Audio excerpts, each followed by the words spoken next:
നല്ല മഴ പെയ്യുന്നൊരു സമയത്ത് ഇതുപോലെ ഒരു റോഡിലൂടെ യാത്ര ചെയ്തിട്ടുണ്ടോ? ആ അനുഭവം വളരെ സെറ്റാണ് കേട്ടോ. മഴത്തുള്ളികൾ കാറിൻ്റെ ചില്ലിൽ തട്ടുമ്പോൾ യാത്രയ്ക്കൊരു പ്രത്യേക ഭംഗി തോന്നാറുണ്ട്. ഈ വഴികൾ വെറും ഒരു റോഡായിട്ട് എനിക്ക് തോന്നുന്നില്ല കേട്ടോ. എന്തൊക്കെയോ ഓർമ്മകളിങ്ങനെ എവിടേക്കോ ഒളിഞ്ഞിരിക്കുന്ന പോലെ.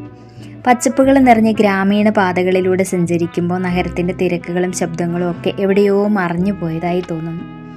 മഴയും കാറ്റും പ്രകൃതിയുടെ സംഗീതവും ചേർന്ന് ഓരോ നിമിഷവും മനസ്സിലിങ്ങനെ പുതിയ പുതിയ എന്തൊക്കെയോ ഒരു അനുഭവം ഓർമ്മയാക്കി മാറ്റുകയാണ്. ലക്ഷ്യസ്ഥാനത്തെത്തുന്നതിനേക്കാൾ മനോഹരമാണ് ചിലപ്പോൾ ഇതുപോലെയുള്ള യാത്രകളൊക്കെ. കാരണം ഈ വഴികളിൽ കാണുന്ന കാഴ്ചകളും അനുഭവിക്കുന്ന നിമിഷങ്ങളുമാണ് ജീവിതത്തെ കൂടുതൽ മനോഹരമാക്കിക്കൊണ്ടു പോകുന്നതെന്ന് തോന്നിപ്പോവാണ്. അതുകൊണ്ട് ഇടയ്ക്കൊന്ന് യാത്ര ചെയ്യാൻ തോന്നും. പുതിയ വഴികൾ തേടാനും പുതിയ ഓർമ്മകൾ ഇങ്ങനെ സ്വന്തമാക്കി ഇടയ്ക്കൊക്കെ ഒറ്റയ്ക്കിരിക്കുമ്പോൾ ആ ഓർമ്മകളെ ഇങ്ങനെ മനസ്സിൽ മെല്ലെ മെല്ലെ ഓർത്തെടുക്കാനും ഒരു പ്രത്യേക സുഖമാണ്. ഈ യാത്ര നിങ്ങളോടൊപ്പം ഞാനും.